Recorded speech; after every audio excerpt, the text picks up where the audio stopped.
Bonjour à tous et merci de nous rejoindre pour suivre avec nous cette nouvelle édition dont elles sont les faits saillants. La journée internationale de la paix a été célébrée sous le slogan « Ensemble pour la paix » dans le respect, la dignité et la sécurité pour tous. En Allemagne, le parti démocrate chrétien d'Angela Merkel a remporté hier soir les législatives. Rebonjour. Ensemble pour la paix, le respect, la dignité et la sécurité pour tous. C'est sous ce thème que ce matin a été célébrée au Palais du Peuple la journée internationale de la paix qui coïncide, comme chaque année, avec l'ouverture des travaux de l'Assemblée générale des Nations unies. Manifestation placée sous le haut patronage du Premier ministre et organisée par le ministère de l'Éducation nationale et de la formation professionnelle. Plusieurs membres du gouvernement, du Parlement et des autorités civiles et militaires ont pris part à cette manifestation. Dès son arrivée au Palais du Peuple, le Premier ministre a été chaleureusement accueilli par le ministre de l'Éducation nationale et de la formation professionnelle Moustapha Mohamed Mahmoud ainsi que les officiels présents à la cérémonie. Cette cérémonie a débuté par la lecture d'un verset du Saint-Coran, laquelle a été suivie par l'exécution de l'hymne national, puis a été donc lu devant l'assistance le message de la paix du secrétaire général des Nations Unies, Antonio Guterres, avant la série des interventions politiques des hauts responsables du pays. Des sketchs, des poèmes et des danses traditionnelles ont été présentés par les jeunes collégiens. Lors de son intervention, Madame la maire de la ville de Djibouti, Fatma Awal Ousmane, est revenue sur les raisons et les objectifs instituant cette journée donc par l'Assemblée générale de l'ONU. Les jeunes de notre pays doivent être le rempart pour préserver et pérenniser la paix, a-t-elle dit. Donc cette journée a été instaurée pour l'humanité, réfléchisse et s'interroge ainsi sur les échanges et pérennes donc connaissance, l'impatience et l'importance de la paix.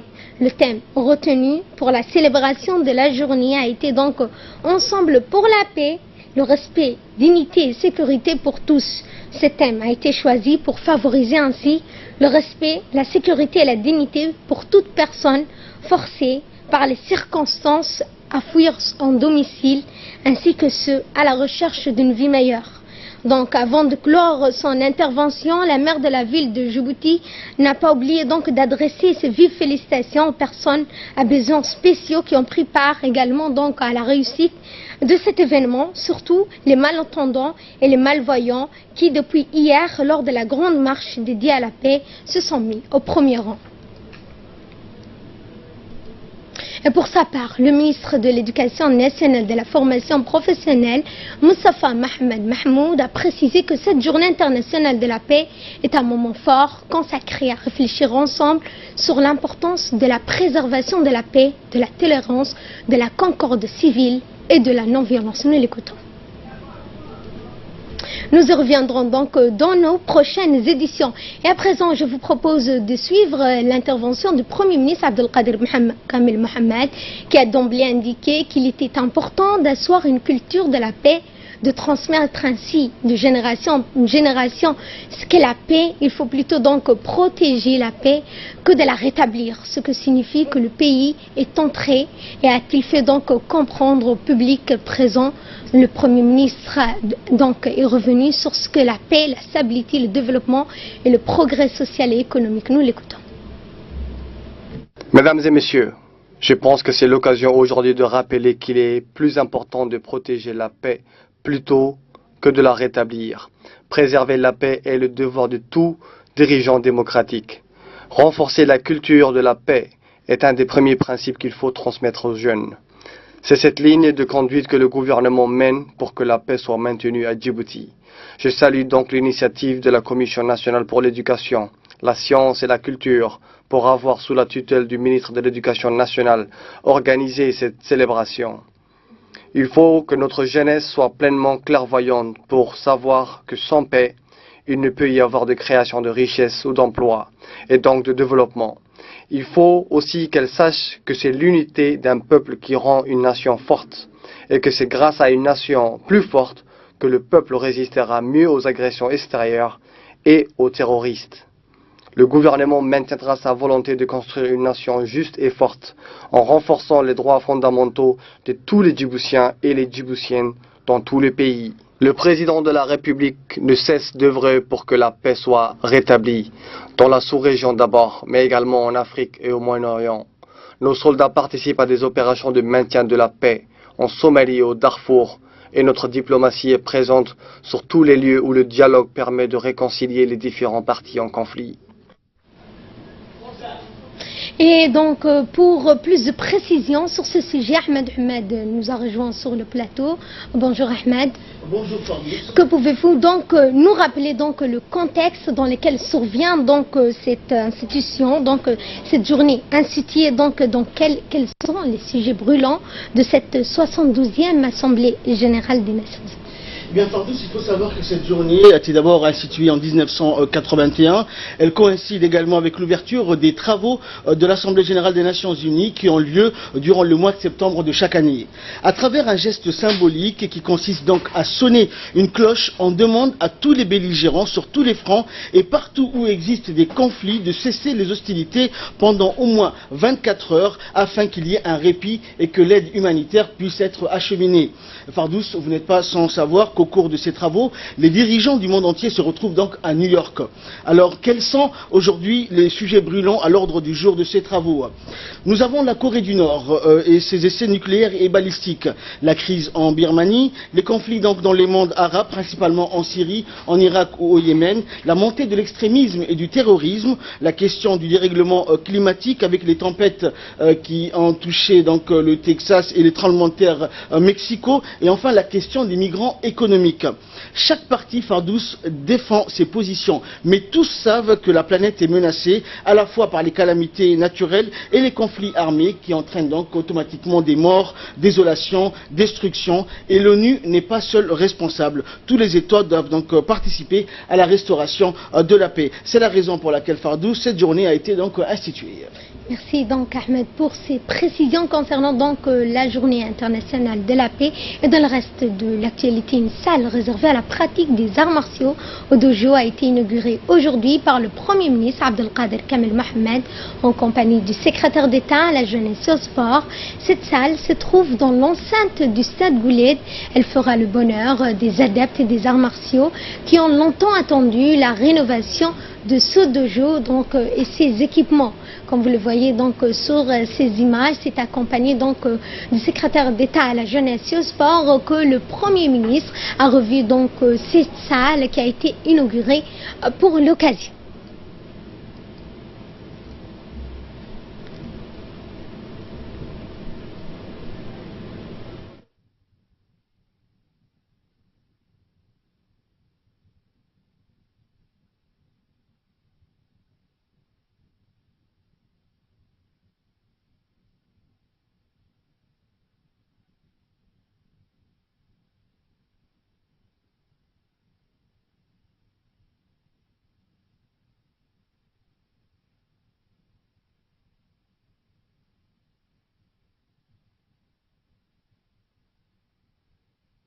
Oui, bien sûr, ce sera un atout pour dire un atout. On vient de recevoir officiellement la clé de notre futur siège, étant donné qu'on n'avait pas de siège depuis tant d'années. C'est la première fois qu'on reçoit les clés.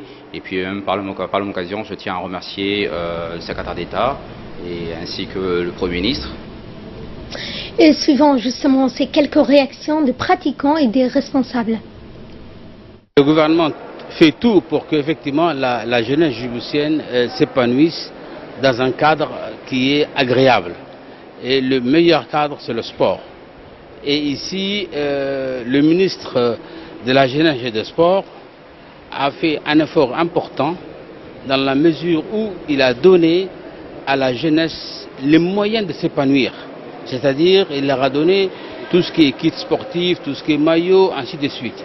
Non seulement cela, il a mis en place dans chaque fédération pour qu'effectivement les jeunes puissent s'orienter s'ils veulent faire de football, de basket ou des arts martiaux. Jusqu'à là, c'est quand même un pas important dans le développement. Également dans l'actualité, le général de corps Zakaria Cher Ibrahim s'est déplacé aujourd'hui à Hol Hol où il s'est rendu à l'école militaire d'El Hajj Hassan Gouled à Ptidoun. Le général Zakaria a effectué ce déplacement par hélicoptère. Il était accompagné d'une forte délégation composée du général Ali Hassan Kamil, du général Tahir Mohamed Ali, ainsi que d'autres officiers supérieurs de différents services. Cette visite inopinée avait pour but de voir l'avancée de la formation de 100 jeunes militaires qui doivent obtenir le certificat militaire élémentaire. Ces jeunes recrues étaient ce matin en pleine formation sur le terrain. Ils effectuaient des exercices de combat. Après avoir suivi ces exercices, le général a prononcé un mot. Le général a exhorté donc les militaires en formation à faire preuve de beaucoup de patience et de persévérance.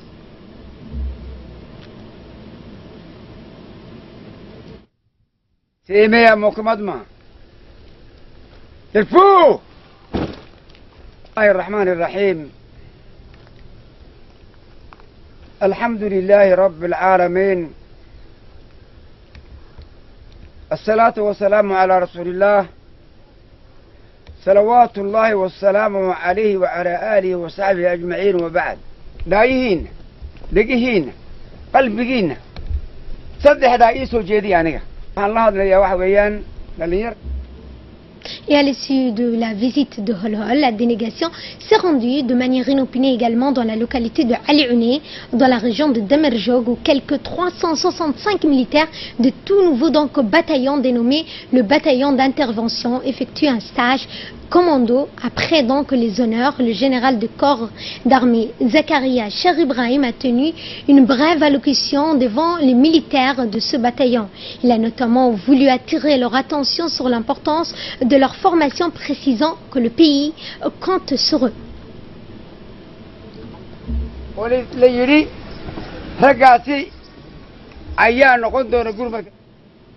Actualité de ce 15h, c'est aussi donc cet atelier de l'UNFD en collaboration avec l'ONU-SIDA organisé cet atelier de sensibilisation sur le programme de VIH et SIDA pour les leaders communautaires. Cet atelier qui s'est ouvert ce matin dans les locaux de l'Union nationale des femmes djiboutiennes va durer jusqu'au 28 septembre prochain. Plusieurs personnalités ont pris part à l'ouverture de la cérémonie, dont des parlementaires, des représentants de l'ONU-SIDA, des élus locaux, des représentants de la société civile.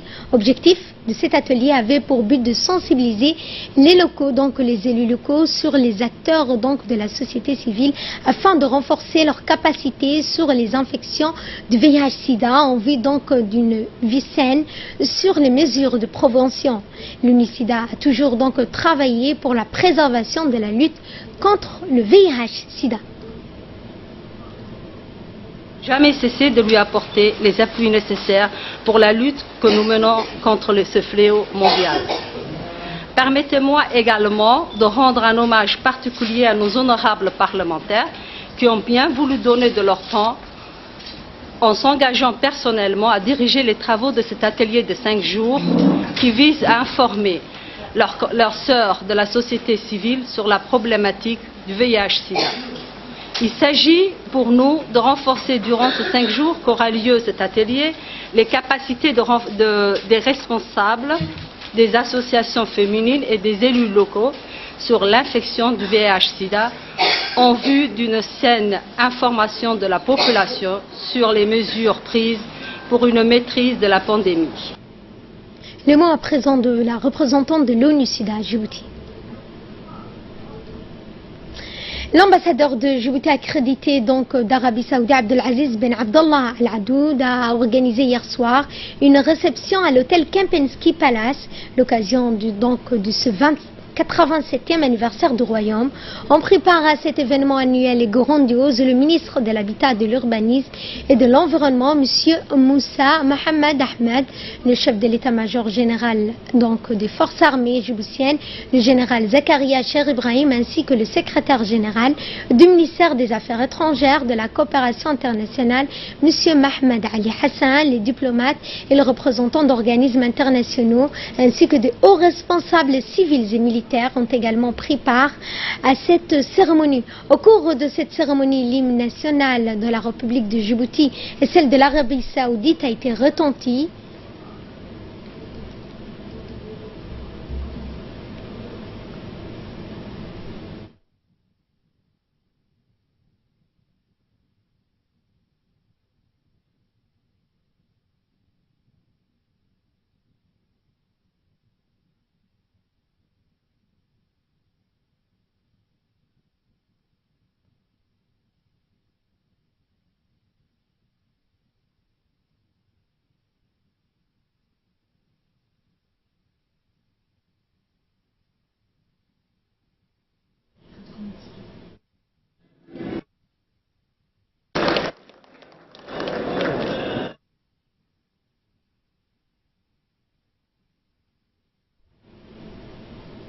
Nécrologie pour clore l'actualité nationale. Nous avons le regret de vous annoncer le décès de feu Douxié Boulale Yabe, survenu ce week-end à Ankara en Turquie.